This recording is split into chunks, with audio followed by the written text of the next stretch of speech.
Top sports where the takes don't miss. The prof with the stats, the champ with the fist. Water bringing fire, cowboy, tie riding bold. Bulls calling bets, watch the stories unfold. And it's truly eyebrows running the show. It's high top sports, baby. Let's get it. Let's go. Good morning, good evening, good afternoon, ladies and gents. Welcome back to High Top Sports. Happy Saturday, happy playoff Saturday, I guess. We've got a game going on right now, if you want to call it that, where JMU is getting absolutely throttled right now. I made the joke as Nate already calling plays. Look, low bar, easy, cheap shot. Good to see you. Welcome back. Be sure to smash the like button and subscribe. We're already past 30,000, so I guess there's no more need to subscribe, but obviously there is. We got to hit 50,000. That's the next goal. So let's get there by the end of January. Okay, easy feat, rock and roll. We'll get after it. But good to see you. Happy to have you here. We'll talk about a few things. I'm excited now that we are officially into summer season. Right? Look, you never want to see your coach get beat down the way that they did. But to be quite honest with you, kind of held it in there in that first half, and then they played some good football, kept it close after getting kind of punched in the mouth 14-0 pretty quickly. They could have waved the white flag, but clinched down, kept it within range, and then obviously the game went as what everyone thought it would go. So not really too worried or too worked up about how that game went. It's been obviously hectic for a lot of people. His father just passed away too, if you didn't know, like yesterday, I believe it was. So hell of a 48 hours for Coach Summerall. But again, here is the other part of it. He ends this. I'm sure he'll be in Gainesville by tomorrow, if I'm guessing. If not by tomorrow, probably late tomorrow, early Monday morning, because there's coaches that still have to be hired. There's players that still have to be retained, which we'll get into that, Jaden Baugh being one of them. All these things need to be established before, more than likely, that Christmas break, right? You want to have the bulk of your guys retained before you open into what is the transfer portal world, right? That's where they've got to focus in on. So I know a lot of people were kind of complaining about him managing back and forth. I was at the beginning, and then I feel like he's done a good job, so I was okay with it. But I am happy to know that he is fully ours now, and he's going to be rocking and rolling and dialed in. And again, I expect coaching hires, the running back coach to be announced over the next couple of days. I assume the Bam Hardman, I know that's kind of been like thrown around. It hasn't really been the greatest secret. His current outside linebacker coach is expected to follow him. And I would assume the strength and conditioning coach would be announced as well, too. And keep an eye on some Tulane players probably hitting the portal. We'll see if again, he said, hey, I'm not going to convince them, but if they hit the portal and they're good enough to play here, hell yeah, I'll go get them. And I think we'll be able to see pretty quickly who those guys are, right? So we'll keep an eye on that and see how that does transition. But we're going to talk about Jaden Baugh. We're going to talk about Baugh as well. Someone who I'm close with spoke with somebody very close to the matter and feels it's not over. All right, that's kind of what and that has been reported by other people as well too. But that they're not giving up on Michael Baugh, who obviously entered into the portal, that defensive lineman. Could we see a Damian George type situation? I don't know if you guys remember this from last year, but Damian George, and the same person who called me last year. Just let's be clear, okay? This person's dialed in. You guys know him. When Damian George hit the portal, right? This person called me and said, "Look, it's gonna be fine. Damian George he's just playing the game." And now when Baugh entered in and said, "Look, it's not over. All right, they're continuing to work on." Which, look, that was a big component for me of trying to maintain that defensive line and keep that integrity. So I love hearing those news and all of that. So we'll keep an eye on that. Also, some news outside of our areas. Rocco Bett entered into the portal. Just so we're clear, listen, I'm not here to necessarily talk or downplay any other creators or sources, because who am I to say anything? But it's getting dicey, all right? And there's just a lot of people taking advantage of the situation and throwing out everything. And some of it may have some truth to it, all right? Look, I try to be as transparent as possible with you guys. Just be careful with what you see, all right? That's all that I'm saying. It doesn't mean that it's wrong or not wrong, but it's getting a little choppy. That's all that I'm saying. That's all that I'm saying. It's getting a little choppy on the news source out there. So we'll see on that. But Jaden Baugh is the big one. Jaden Baugh tweeted today, or posted on his Instagram story, a photo that I posted that had me fired up, that made me feel good, because there was some news circling that they are expected to meet this next week. When I say them and they, I'm referring to Coach Summerall and Jaden Baugh. And to me, that's very promising that he's willing to sit down with coach. He's willing to sit down and like, hey, what are we trying to do here? What's the ultimate goal? I'd imagine he wants to know who the running back coach is going to be.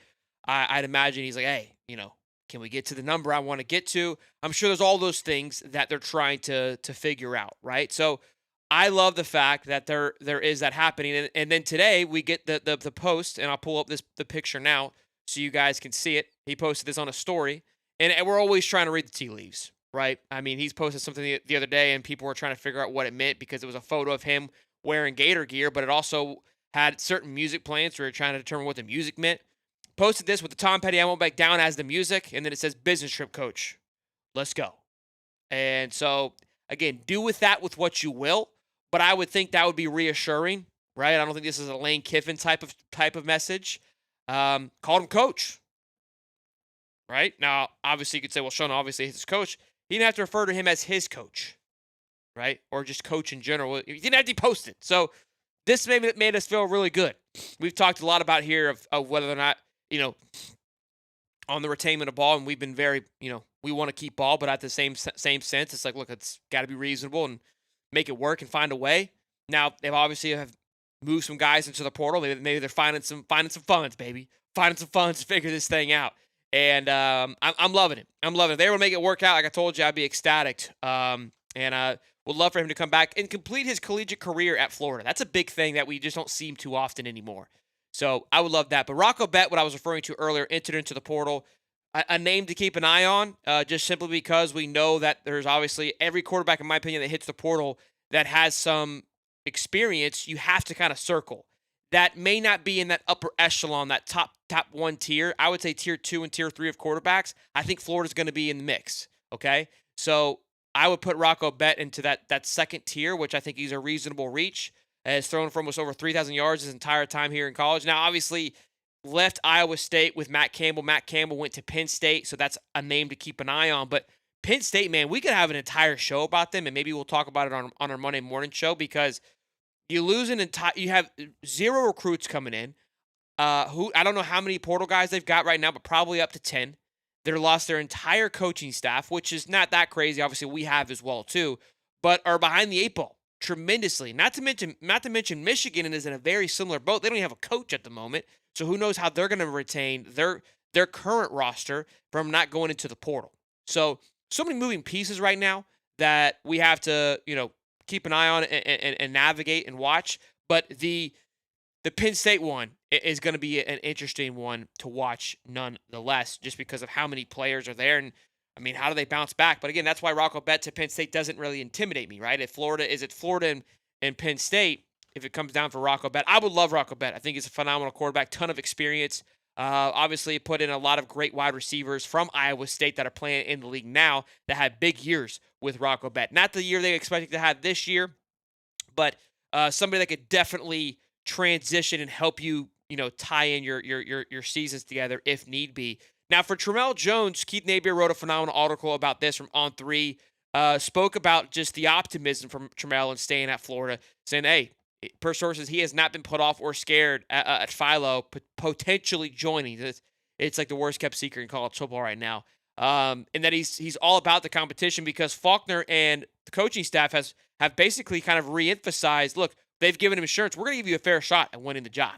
Right? We want to have competition in this quarterback room. And it's very interesting, right? Because I always love to hear the other side of this, because there's been a lot of, parents or people kind of speaking to how the other side of it, right? The players that have entered into the portal, the negativity, the negativity that has surrounded that, of like the lack of communication. And obviously, we know the DJ Lagway situation of like the way that was handled. People were kind of put off by that, but the ultimate thing that I took from that was like, hey, we don't know who you are as a competitor. We question you as a competitor. Golly, can you handle it? And then he walks. So, I mean, then you look at Tramel and it's like, hey, here's what we're gonna do. Here's what's happening. You cool with that? We're gonna give you a shot. Give me a second.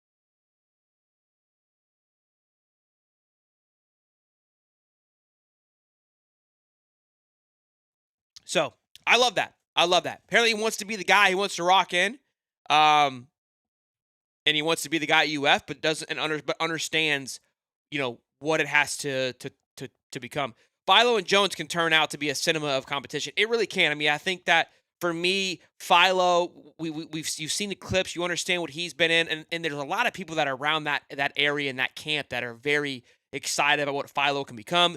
Very similar to us and Trammell and what we've seen in the small glimpses of Trammell Jones, and are excited what he can do. And so, a very phenomenal young quarterback room. Again, I would love for both of these guys personally to sit. We go get a guy like Rocco Bett or somebody else. I'm just putting a name out there, right? That is extremely experienced. And again, like if they somehow beat him, whatever, but they shouldn't, right? Like he should be at a level of just now their ceiling could be bigger than Rocco, but going into next year and then halfway through that year, Rocco should be able to be ahead of these guys very comfortably. And then these guys step in and then it's a true open competition at that point. And we then at that point we would be one hell of a quarterback room, because with all that going on, Will Griffin's just kind of sitting, just waiting to just attack. So all those things are very promising for me. Let's read some super chats. And I'll get to the comments here. There's about 500 people in here, almost 600 people. If you guys would smash the like button, let YouTube know that you guys are enjoying the content, that'd be much appreciated. All right. $20 from the sponsor. It's go time. It is go time. It is go time. Marquez says, the Chi-Town, how about them Canes, baby? Look, solid win.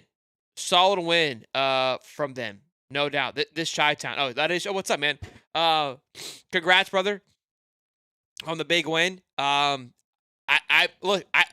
I've said Marshall Reed's was gonna be a liability. I've said it all year long that he would be a liability, and a liability he was. They for whatever reason got away from their identity of running the ball. And I know that Miami had good trenches, and we said that it was going to come down to that. I thought that A&M was going to be able to handle it a lot better. I mean, Carson Beck did exactly what I thought he would. Mark Fletcher did what I thought A&M was going to do on the ground. And kudos to Cristobal for not laying an egg. Elko, these coaches, man, horrible coaching on both ends. Both of them just were too afraid to make a move personally. And now for the last two games of the playoffs, this first round, great game last night. I would say today people were unhappy with the game. I don't care about the score. I think it was a fun chess match back and forth. But now we've got two whack games here at the night. Seeing Rocco's girlfriend attend UF. I did see that. I wasn't sure how much truth of that was. Obviously, we talked about Brendan Sorsberry going to Texas Tech because his girlfriend is there. And look, obviously, like, girlfriends don't necessarily always mean that you're going there. But let's take a look at the past, right? DJ Lagwar's girlfriend's at UF. That doesn't really mean anything. Obviously, he's leaving now. But Carson Beck goes to Miami, which at the time his girlfriend was at Miami, right? These things are usually correlated, but also, too, like, it's not like they're just going to a random school, right? Texas Tech is going to be a legitimate threat. They're going to have the money. So it's like, yeah, it makes perfect sense. Like, the transition works out. Then you look at Rocco Bett. Like, hey, my girlfriend's at UF. They need an experienced quarterback. Hello, I'm an experienced quarterback, and they're going to have money. They've got a nice coaching regime that I enjoy. I like I don't know, I'm assuming, right? But you can see how, like, okay, like, all these things make sense. It's not just, oh, my girlfriend's there, let me go play, right? It's like, hey, my girlfriend's at JMU, I'm going to go to JMU. Like, hey, my girlfriend's at a premier college, and I also will fit that scheme for him. So let's rock and roll. $10. I think we are / win-win with Ball. He either stays, and that's amazing, or he leaves, so we get another top back for cheaper. Plus, add the change to the pot for a top offensive lineman and creates lanes and pass blocks. Honestly, Eric, that's kind of where my head's been, man. We keep him. I'm ecstatic. I'm through the roof. If not, cool. Then we move on. Again, the reason why it's a win-win is because of the position group that it is. It just no disrespect to Ball or into anybody in the running back. It's not a value position when you think of everything in you think of all the positions in college football. It's at the lower echelon of value. That just is what it is. It's been like that for the NFL for quite some time. So again, it's not a knock; it's just a matter of fact. But at the same time, you can have that talent on your football team. You would love that. Some names that were that are being kind of tossed around on. There were some message board names. Again, how much stickiness to this is, but they're putting a major focus, obviously, on the wide receiver, which is VB3. I feel very positive about VB3. Dallas Wilson, they feel strongly about him. Obviously, just so you guys are aware, who the same person who represents VB3, which is his father, represents Dallas Wilson. So you would assume there'd be some correlation there on managing those deals. And then Woods, obviously, being another big one they're working on keeping back. Mubacho is another one they're working on keeping back. So all of these guys they are focused on, and I think that we'll probably get some news in the next couple of days on that, on it being finalized and good to go, and not having to worry about those guys going into the portal. Inagwe, I believe, the transfer or an O-line that we had, he entered into the portal.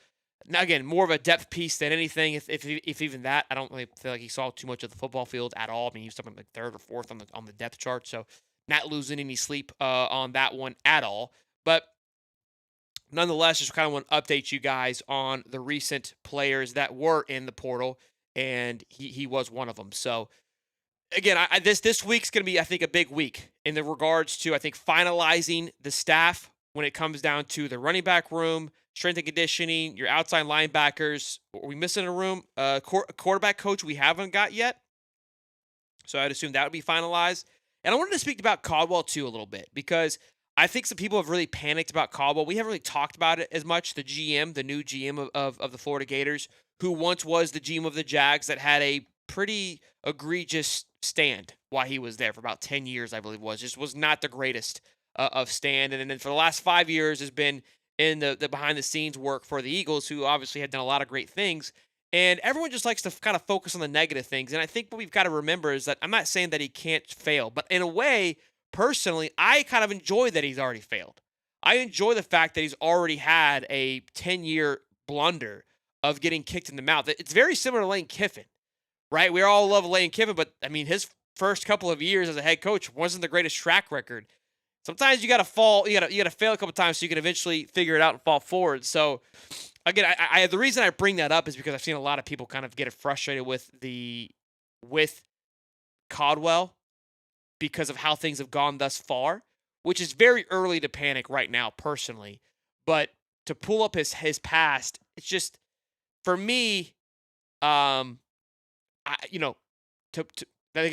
the latest thing that he has done the last 5 years have been prominent, is all that I'm getting at. So good stuff there. But the college football playoff this weekend, man, let's talk about that for a little bit, because obviously that's coming to a close, the first round. And last year, the second round, in my opinion, was the problem, right? Because you kind of had those two buys, those two give me buy games, which was Boise State and who was your other one? Was it Clemson? And they just weren't a top 4 team, right? So those two teams got kicked out pretty quickly. I think next round is going to be exceptional, which I said that Elite 8 round is going to be really, really good. And I'm glad that JMU is getting blown out, absolutely just smothered to smithereens, because it's going to make a point. And Tulane too, to make a point of, like, we can't do this again. You can't go into the college football playoffs, your prized playoffs, and having two teams just get absolutely sandblasted. You just can't do that. It's just not going to work. But I do want to do this, because we've talked about this the entire time, the college football championship winner. We're going to use Kalshi to talk about this and kind of go over these markets here a little bit. And I told you could kind of take advantage of some teams, right? And I'll pull this over now, early on. Because, like Miami didn't move much. You could see they went from 3% to 2%, but Texas Tech went up a little bit. And obviously next week is going to be the big jump, because you're going to eliminate a lot of these teams. Miami didn't move too much because they were in the same boat. It was like kind of very similar to them and Texas A&M. And so what we're seeing is nothing really changed, right? No expectation changed. So no numbers have changed. Now, I will say Ohio State has jumped from what I remember us talking originally, pretty big on them being favored to win it all. And obviously we were sponsored by Cal. We were sponsored by all season long. But a team that I would take a look at right now, Texas Tech and Oregon are facing next week. We got Georgia versus Georgia versus Alabama. Is it Bama? No, they get Ole Miss. Indiana gets Alabama, and Ohio State gets Miami. So if you feel like Bama has an opportunity to make an upset, or maybe Texas Tech, it takes down Oregon. They go to that Final Four or vice versa. These odds can increase. So you can take advantage of it. Right now, the JMU game is like 8% to win. So if you feel like they have got a chance to make a comeback, you can get in on that action. But use the code HIGHTOP to get $10 off when you make your first $100 deposit. It's fun, a fun way. I think next weekend will be a much more fun way to bet on. I can only imagine. I wasn't watching last night's game with Oklahoma and Alabama. When Oklahoma went up 17-0, I can only imagine what the lines look like. That was crazy last night with how that game ended up being. But good stuff. Freshly Jones, I think Miami can win it. I listen, nothing against them. I think they played a phenomenal game today, genuinely. And I know I said they get throttled by A&M. I think they get absolutely throttled by Ohio State, man. Ohio State, and I said it today, I was talking to my buddy today, they are what Alabama used to be, where you just look around, man, and they just got studs. It's unbelievable how it just in every position they are just continue to just reload, restock, and go. And they've got a formula. And I'm not saying they can't lose. Obviously, they already have. But I just don't see them. I think they're going to outman Miami. I don't. I just really think they do. And Miami played very good. And I think Miami's going to give them a test. Carson Beck's, look, as Marcel Reed was a liability, Carson Beck's a liability too. And he almost was today. If Marcel Reed just couldn't learn how to play football, who knows what would have happened. Doesn't matter. They won. I'm not trying to talk shit here. I'm being genuine. I think Miami fans would agree that Carson Beck is going to be their downfall. As I said, that Marcel Reed would be the downfall of A&M. And he was. Today. 700 strong. Be sure to smash it, like it, and get after it. It's not next week, it's in 2 weeks, but well, I agree. Because I think they're off next week, and then we play in 2 weeks. Right around New Year's Eve is when they play. Play with no energy or fire. I hope that doesn't happen here.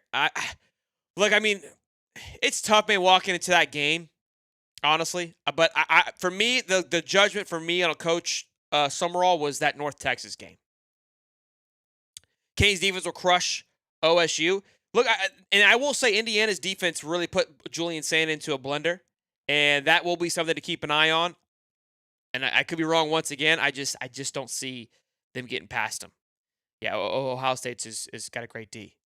Yeah, Carson Beck is I don't know, just hasn't looked himself. Good to see you too, man. Good to see you too, T-Dub.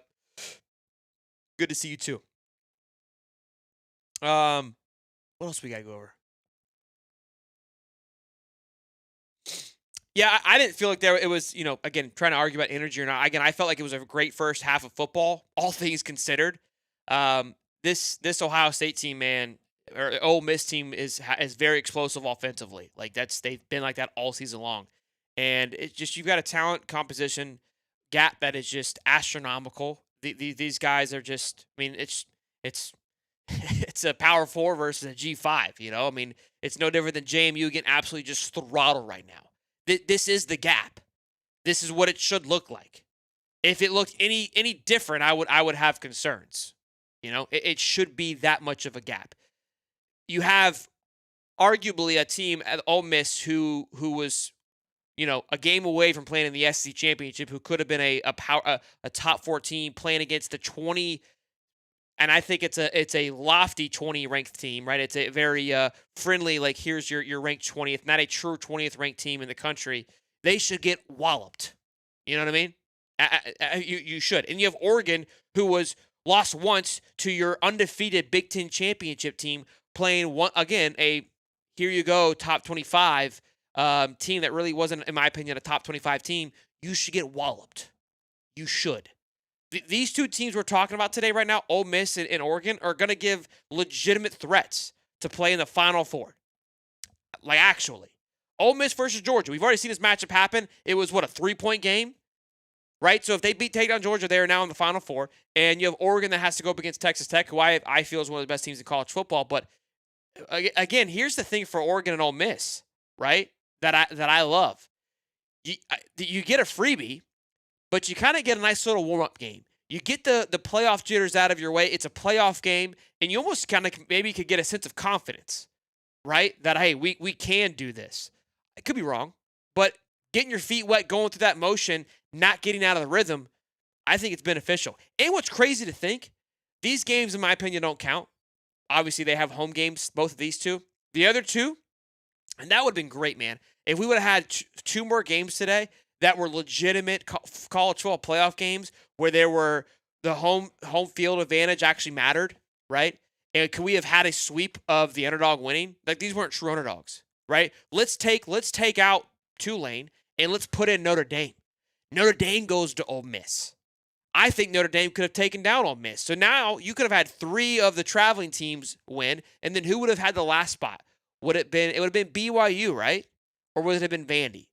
Either way, Vandy goes to Oregon or BYU goes to Oregon. I think Oregon gets it done. I think out of any one of those teams, so you could have had potentially 3 of the traveling teams go on the road in college football, which home field advantage in college football obviously is like for the fact that A&M, which is considered arguably a top 5 place to play, hardest place to play, to lose is just wild to me. And Boomer Sooner, I think, is another phenomenal place to play. Top 15 for sure. But Alabama, they are no what's the word? They know what they're doing on the road. That's why I can't think of it. I can't think of the word I'm trying to say. Brett Brown, Ball is a beast. Don't lose him. He's a winner. $2. I love it, Brett. I love it. Notre Dame fans must be pissed off after the horrible showing Tulane made. Look, they can't be mad at Tulane, and they can't be mad at everyone. But you can't be mad at Tulane and JMU. Like, those were the playoff rules that put that into the situation, right? If Miami would have lost, they would have been like, we could have showed better. JMU and Tulane, although they should not have been there, were in based on the stupid rules that were made 2 years ago. And it is unfortunate. The only thing that I would say is unfortunate is that we, the fans, haven't got a true taste of what a 12-team playoff can truly be yet. We haven't. Last year, there was a blunder, but the blunder with having the 2 bye teams being Boise and Clemson, who, again, were not a number 3 and 4 team. They aren't a 3 and 4 seed. They limped in, not limped. Boise, rightfully so, had a right spot to be there. Clemson literally limped into the playoffs. They got in because of the rule, right? So they weren't a number 4 team in the country. And now you pop out a team and slide back a team that should be higher ranked than them. So then now, in all reality, there's a mismatch in the next round between this 4 seed and Clemson and whoever they're playing. Because although Clemson is the favorite, this team coming in is better than them. And Boise, same thing. They were the 3 seed, but the team going to play them was way more higher rated than them. And it was just mismatched all across the board. And Boise gave a fight. Don't get it twisted. So we had that happen. And then it figured itself out as we knew that it would. And then now this year, of course, like literally these last 2 games were just complete waste. Like everybody knew. It's no surprise at all. At all. I think Bama beats Indiana. That was a huge win last night against Oklahoma. Oklahoma, I don't know what happened, man. They seem to just forget they were playing football. But this Indiana team, boys, I'm telling you right now, I'm a big fan of Fernando Mendoza. I think they are they're complimentary football. They're good all the way around. They really are. They really are. It's just, I don't see it. But who knows? The one thing I will say is that the 7 and 10, the Miami A&M matchup was phenomenal. And I would say the Oklahoma-Alabama game was phenomenal. Both of them were pick'em games. We all had reasons why we thought one team was going to win. And, one team shined. One team figured it out. One team didn't. And that's what makes it great. So those were 2 great games. Both went the wrong way that I thought they would. I'm 0 for 2 in the big ones. I'm just in shambles over here. I'm picking games. You know what I mean? $2. If Notre Dame mad, they should have won their conference. Oh, wait. Let's see. Can the SEC beat the Big Ten this year in key matchups? Listen, we talked about it earlier this year because me and Cody were talking about it because Cody and I, he likes to get rowdy about which is the best conference. And I go, look, man, the SEC, in my opinion, is the best conference. But if you lose, this would be the 3rd year in a row. If the Big Ten wins it again, it's hard to not say they aren't the best team in the conference or the best conference in college football. You go win 3 in a row. Doesn't matter about the top to bottom, how many teams make the playoffs. SEC, when we were bumping our chests, because we were winning. We were winning championships. And everyone likes to say, like, oh, it's top. Doesn't matter. Your team was winning the SEC. The team that was going to win the championship was coming from the SEC. We were, as SEC, we got to claim that. If Big Ten rattles off 3 in a row in here, and not to mention, you would argue 2 of those 3 years were the hardest times to win it, because now you have a 12-team playoff. There's more parity. There's more opportunity for other people to win. And, it'll be interesting. It'll be, I mean, they're sending their 2 juggernauts into there. 3, actually. I mean, damn, they send Indiana, Oregon, and Ohio State. They're sending some dogs in there. And we got representing A&M laid an egg. So representing, we got 3. We got Georgia, Ole Miss, and Bama. And Georgia and Ole Miss got to play each other. And the 3 Big Ten teams don't cross over. You could have 3 of the big teams in the Final Four. We can at max only have 2 of SECs. They can have 3 Big Ten teams, which if that happens, you're almost guaranteed a Big Ten that's going to win it again. Crazy to think about. Crazy to think about. Chris Wall said they built their teams from the trenches out. We should also listen. We talked about that the other night, man. Their recruiting profile, their blueprint is a good one, is a solid one. There's holes that I think there are, just like any blueprint is, but they have a phenomenal foundation. They have built in the trenches, and by golly, that is what allowed them to have success today, because it wasn't at the quarterback room. But look, Mark Fletcher. I don't know if you guys know Mark Fletcher. Florida was in it for him at one point. 4-star running back. Didn't hear about him much last year. Why? Because he was riding behind Damian, or what was his name? The Oklahoma or Oregon State kid. I can't think of his name right now. It was Damian Johnson. I don't want to say, was it Damian Johnson? I can't think of who it was. But starting running back they got from the portal. Comes in, does great thing. Mark Fletcher. Mark Fletcher wasn't, don't get it twisted, he wasn't some like slouch last year by any stretch of the imagination. But again, now a lot of people were talking about Mark Fletcher throughout the year, and today you were talking about Mr. Mark Fletcher.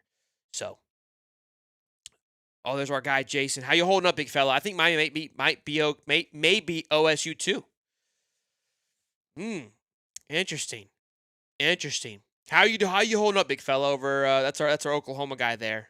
I was thinking about you, man. I was pumped for you guys yesterday, and I also took Oklahoma plus the over, so I was pumped when touchdowns were happening. And then all of a sudden, Damian Martinez. Thank you. I knew it was it. I kept saying Johnson. I was like, it wasn't Johnson. Couldn't think of what the last name was. Yeah, they just laid an egg. Hey, we got almost 800 people in here. If you guys could smash it, like it, that'd be all fantastic. Also, too, man, we kind of talked about it, but really appreciate everybody who reached out, and the support that we received from hitting 30,000 was truly incredible. Honestly, I was thoroughly amazed by that. I think that was the cool part of how many people were like, took a minute to out of their day and said, hey, you like, we love this for you. You deserve it, which was really cool to hear. It's very humbling. And then also, like, you've made my year better. You've got me through these things, that thing.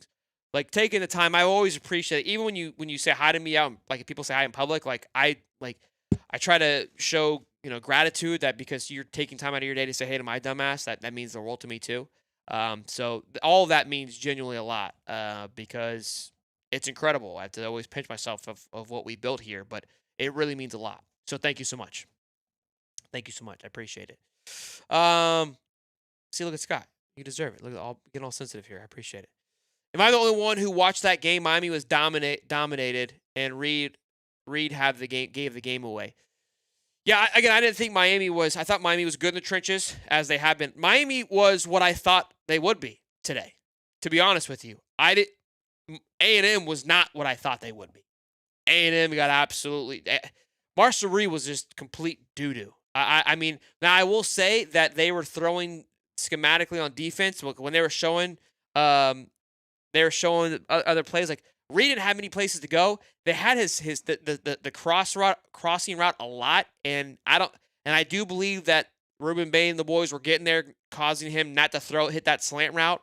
But I kept thinking he was looking for the big plays. I don't know what happened, but Miami did their job. Miami did their job. I'm not gonna talk shit. They did a good job. I mean, they won the football game. So I don't think they beat Ohio State though. We'll see. We'll see. All right. Great show here on this beautiful Saturday. Talked about a lot. Again, I think some things will be popping over the next couple of days, and we've been on all over on top of it, so you know what to do. Smash the like button, subscribe. Oh, Uga wins it all for my guy here. Okay. All right. Not even close. They're finding a rhythm.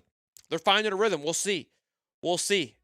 We'll know more. We'll know more, I think, in 2 weeks. In 2 weeks. But I appreciate y'all. Y'all be good. Smash it, like it, do all the good stuff. We'll see y'all tomorrow at some time, I'm sure. But y'all be good. Be safe. Peace and love, baby. Oh,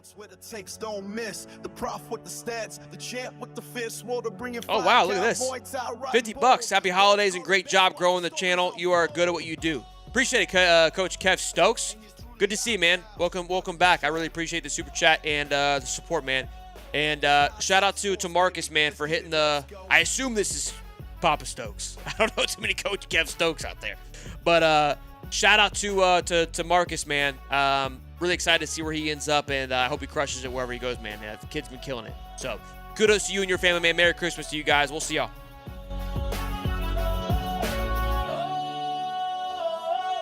It's high top sports, when it takes don't miss. The prop with the stats, the champ with the fist. Water bringing fire, cowboy, tie riding bold. Bulls calling bets, watch the stories unfold.